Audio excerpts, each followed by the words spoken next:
Co pak chceš, zlato? Prosím, udělejte mi dortíček. Šéfe, v akci. Příprava dortu nebude pro profesionála, jako jsem já, obtížná. Vezmu kulatou formu a vyříznu prostředek. Vzniknou nám 3 vrstvy a každou z nich musím důkladně pomazat lahodným krémem. První korpus je hotový, můžu začít s druhým. To je ono, perfektní. A teď ten poslední. Mama mia, to je krása. Rozmažu hezky krémík. Vyrovnám ho. A jediné, co tomu ještě chybí, je med. Babičko, dej se toho medu. Nikdy, já ho potřebuji víc. Mýlíš se. Dej mi ten med po dobrém. To je tvrdohlavý šéf. No to nevadí, já ho teďka naučím slušnému chování. Mami, dej to pryč okamžitě. Babičkám si musí dávat přednost. Kde je moje čelist? Budu ještě potřebovat. Jak zamlivý můj sněhobílý úsměv? No a je to, musím se pustit do práce. Teď do středu dortu naliju med. To je krása. Tak, tady je můj krém. Je na čase zdobit dort. Mé vnučce bude určitě moc chutnat. Sladké mám moc ráda. A tady jsou její oblíbení gumíci. To je krásná vůně pomeranče. Podívejte si na tu krásu. Tohle, že je dobrý? Mnohem lepší je zít Huba Buba. Nemůžu to otevřít. No tak dělej. A co když zubama? No tak. No, to nevadí. Mám tu pilu. Pozor! Stůj, zlato. Babička ti to otevři, prosím tě. Tady vidíš, tady máš. Páni, díky, babičko, jsi prostě úžasná. Žvíkačka je mnohem lepší než med. A dokonce je hodová.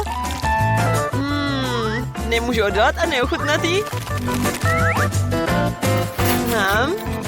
To je mňamka. A podívejte se na tu bublinku. A tady mám ještě jeden balíček žvíkaček. Tentokrát ozdobím vnější stranu dortu a byl pěkný a rovnoměrný. Moje mama to takhle vždycky dělá. Nádhera. Tohle hodím na vrch. A mám to hotový. A ještě na vrch dám tu samolepku Huba Buba. Aby všichni věděli, z čeho ten dort je.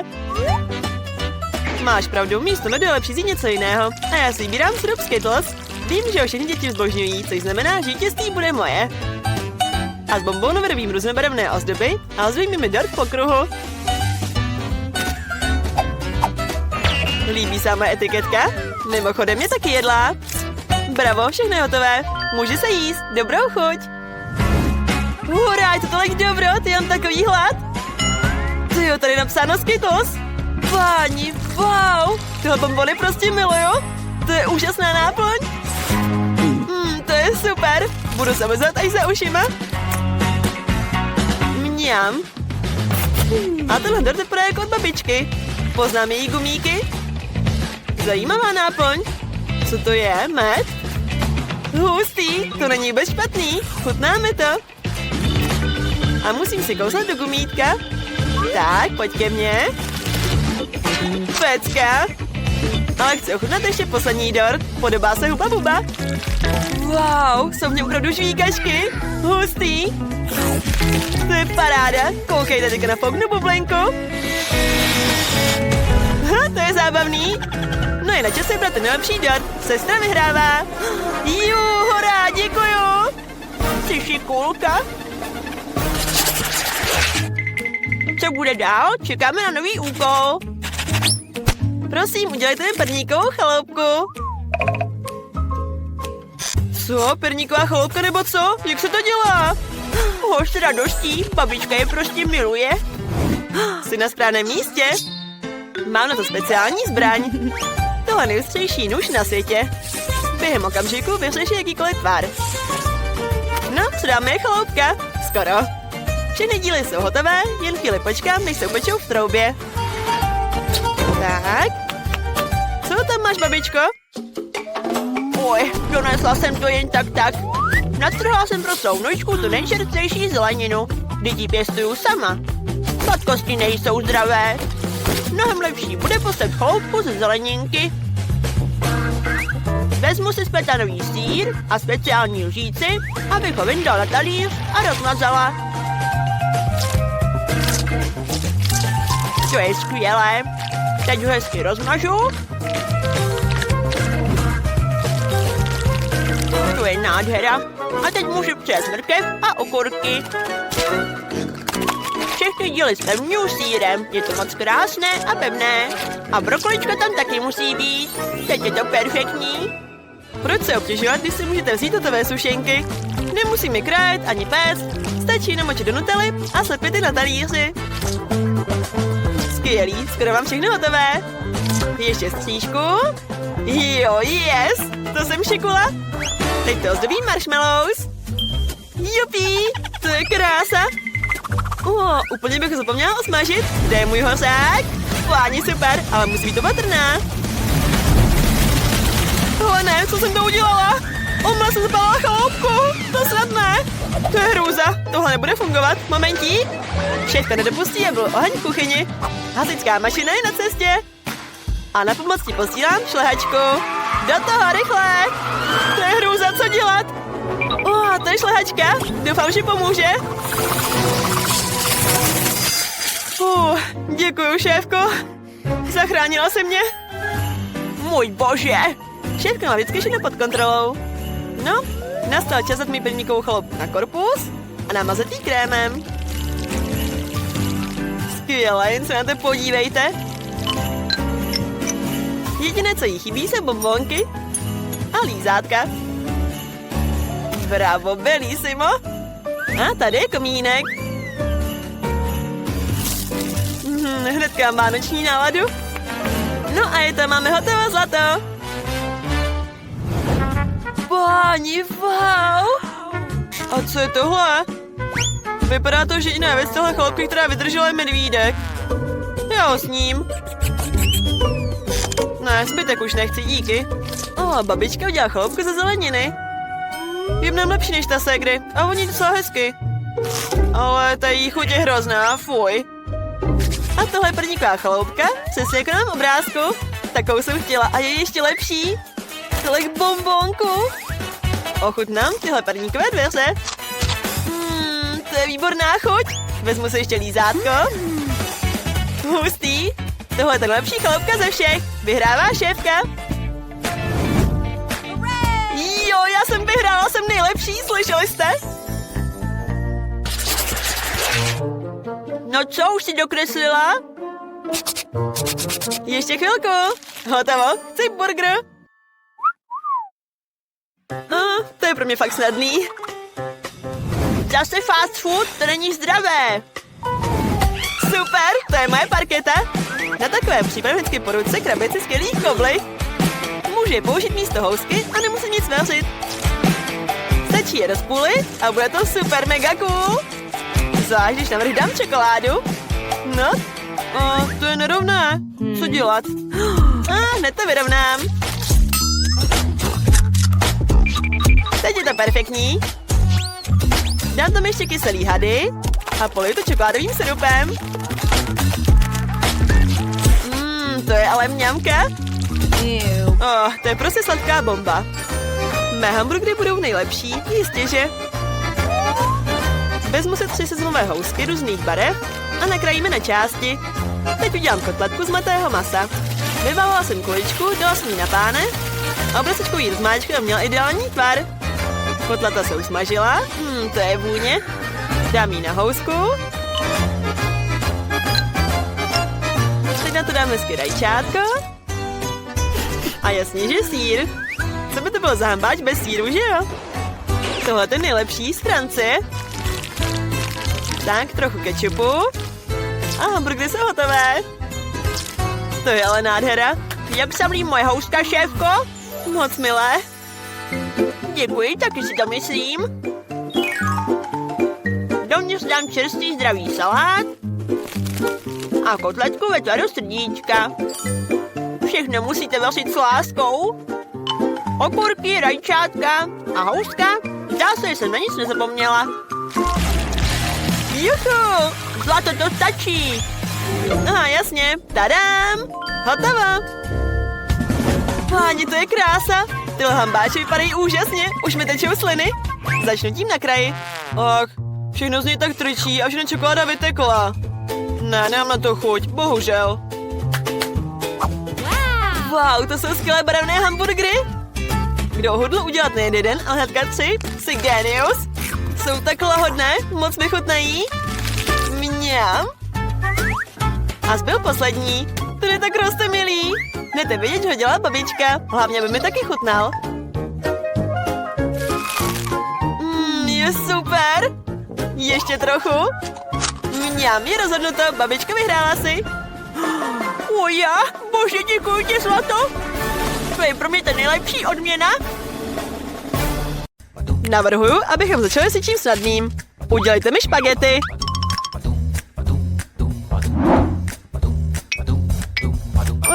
Těstoviny, to je snadné. Budeme potřebovat pouze nejobyčejnější špagety. V životě jsem nic takového nedělal. Ale myslím, že to zvládnu. Akorát, jak mám dát všechny ty špagety do tak malého hrnce? Jo, tu je oříšek. Dívej se a uč se. Stačí špagety rozlomit, pak se tam určitě vejdou. Teď je musíš vařit a pravidelně míchat. To je ještě jednodušší, než jsem si myslel. A ne, moje špagety zčerněly. To je nechutný. Ups. On vyhodil hrnec? No, myslím, že vím, kdo prohraje. A já vím, kdo vyhraje. Místo malého hrnce použiju velkou pánev, na které pro začátek osmažím pár čerstvých rajčat.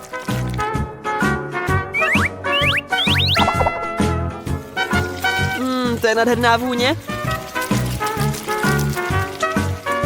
A teď můžu přidat špagety. Takhle se dělají opravdové těstoviny. Nesmysl, zapomněla si slít vodu. Takhle se to dělá. Já nic nevidím. Musím s něčím otřít brýle. Betty, doufám, že to nevadí. Na to ale můj oblek není. Vaří v něm ta nejchutnější jídla, víte? Jo. A já na to nepotřebuju kostým. I bez něho udělám velice výborné těstoviny. Co mám dělat? Jasně. Proč nepoužít staromodní recept na špagety? Stačí vzít do balíčky instantních nudlí a uvařit je v konvici. Je to rychlé, snadné a moc dobré.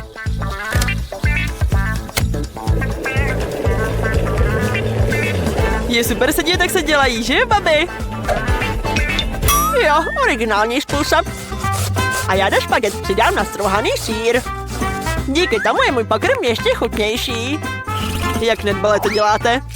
Tohle všechno se musí dělat citem pro krásu. A trocha klobásky by taky neuškodila. Všichni ji milují. Cítíte tu nádhernou vůni? Sama bych ty těstoviny snědla. Myslím, že mé těstoviny jsou taky hotové.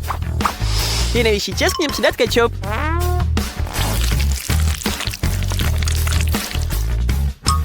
No pryč, je čas ochutnávat. Dobrou chuť. Konečně, to tak všechno hezky vypadá. Jen ty nudle v konvičce mě trochu zneklidňují. Myslím, že ochutnávku začnu s nimi.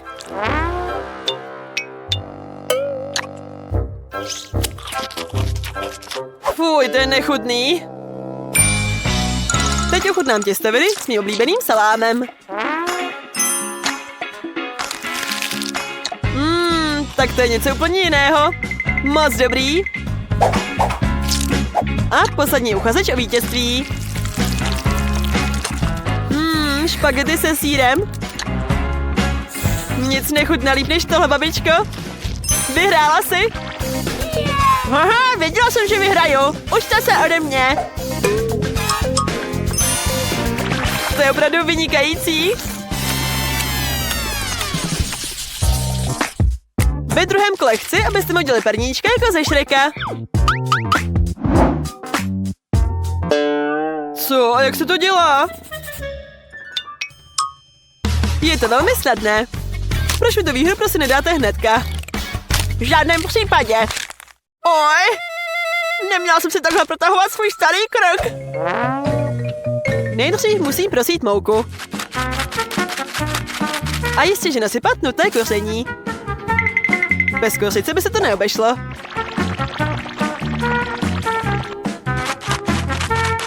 Co to povídáte, prosím vás? A co cukr? Některé sušenky se dělají bez cukru.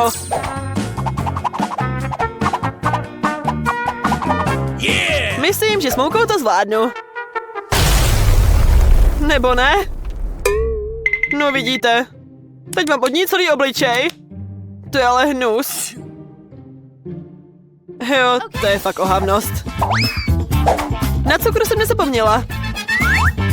Jen ho musím nasypat do rozpuštěného másla. Můj perníček bude dokonalé máslové chuti. No.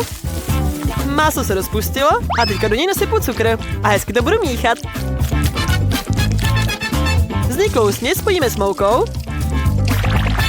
A pak všechno vyšláme mixérem. Já na máslo taky nezapomněla. Podívejte se na ty lahodné kousíčky. Ale míchat to bude rukama. Protože sušenky se musí dělat s láskou.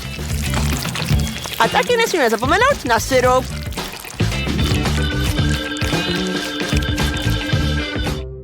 Jak se s tím máslem vůbec pracuje? Je tak lepkavé a tak slizké, že ti chce vyklouznout z rukou. No, co jsem říkal. Ale to nevadí, dopadl přímo do cíle. A i jedna ruka mi stačí na to, abych tu věc zamíchal. Moje těsto je skoro hotové. Zbývá jen hezky vyválet. A také je důležité to těsto změřit. Pak budu vědět, kolik sušenek z toho budu mít. Já na to používám formičky. Díky nim jsou sušenky mnohem rovnější. To jsou sympatiáci. Zbývá je dát na plech a dát do trouby. Wow, oni už to skoro mají. Jak je mám dohnat? Asi je čas, abych taky udělal z těsta sušenku. To rozhodně zvládnu. Je to jako modelovat z modelíny. Já teďka udělám takovýho perníčka. To budete koukat.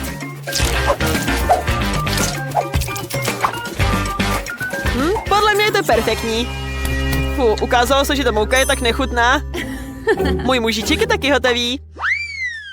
A jeho domeček taky.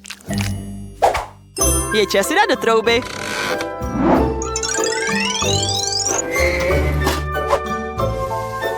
Tak kdy už konečně budou hotové? Tadám! Podívejte, jak to mám hezký. Ty jsou nádherné. Já to mám stejně nejlepší. Kdybych to viděla v noci, už bych nemohla usnout. No dobrá, je nejvyšší čas sestavit domeček pro mého krasavce. Vidíte, všechny části tohoto domečku jsem udělala ze sušenek, aby se potom mohl taky sníst. Už jen pohled na tenhle domeček mi dodává vánoční náladu. A já ji dostávám, když vidím tak malované perníčky. Jsou tak roztomilé. Miluju bonbony. Jsou tak výborný. Oj, co to dělám? Že ti potřebuji na ten perníček. Ještě jsem je všechny nesnědl. Wow. Betty se rozhodně překonala. Co teda? Tak ochutnávej, vnučko. Wow, to je perníková chaloupka. A celá spousta sušenek. A co je to za zrůdu? Doufám, že aspoň dobrá.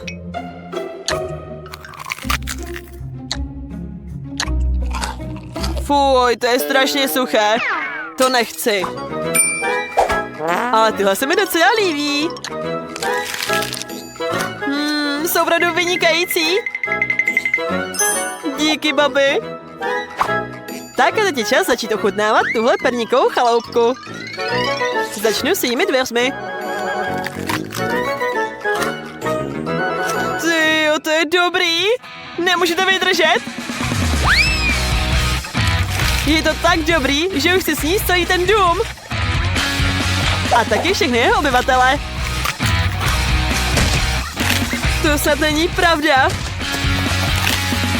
Jak může být domeček tak dobrý? Mňám, tady jsou ještě bonbonky. Je mi líto, že ten domeček proměnil v ruiny. Ale je opravdu vynikající. Betty, tentokrát se vyhrála ty. Jistě, že to se dalo čekat.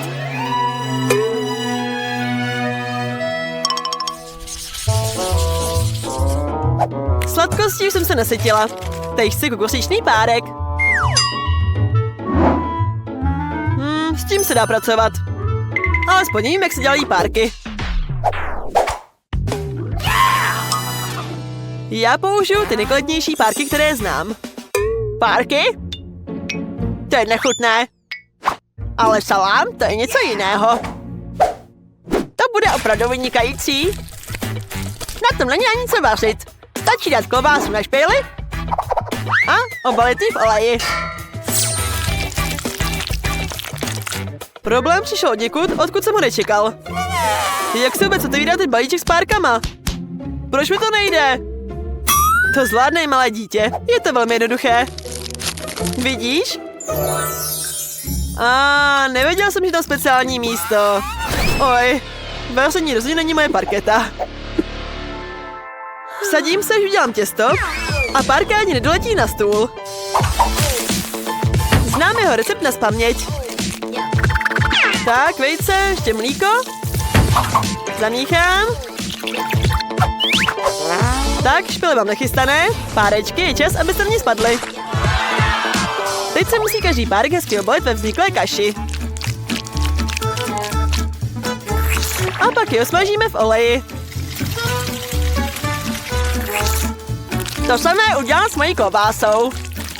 Je to opravdu snadné. A já si musím se párky sezbírat z podlahy. A to bolí! Kde se tu vůbec vzaly pastičky na myši? Vždyť tady žádné myši nebyly. Sýr? Jasně! Proč tomu párku nedat taky sýr? To bude moc dobrý. 100%. Yeah, baby! Podle mě to docela sympatický. Teď tě obalí v těstíčku a začnu smažit. Lítá na všechny strany. Jo, lítá to na všechny strany. Co se bojíte? Je ten olej. Co není špatného? Tak, kokosičné párky mám hotové. Zbývá jen hezky naservírovat. Třeba z nich udělat rostlinné medvídky. Aby se mi krásně povedly, taky použiju sýr. Samozřejmě ten nejvyšší kvality. Vybarvím očička. No a je to. A ještě musím přidat omáčky. Co by to bylo za párky bez omáček? Páni, moje vnučka si tuhle kokosičnou klobásu určitě zamiluje. A já pro ní mám připravené sýrové překvapení. Ale trocha kečupu by taky neuškodila. Hotovo! Pojď, je čas ochutnávat. Páni, že ty párky padají úžasně. Ale já začnu tímhle. Ani ho nemůžu zvednout. Fuj, tady je klobása. Měl tam být párek. Už bylo na čase, abych ochutnala tyhle nejrostomilejší medvídky. Myslím, že díky omáčkám budou obzvlášť dobré. Jsou báječné, výborné a krásné. Tak zbývají poslední. Wow, to je sýr. Tak to je opravdu parádní překvápko. To je asi nejlepší, co jsem kdy jedla. Jo, věděl jsem, že nemůže vyhrát. Mňam.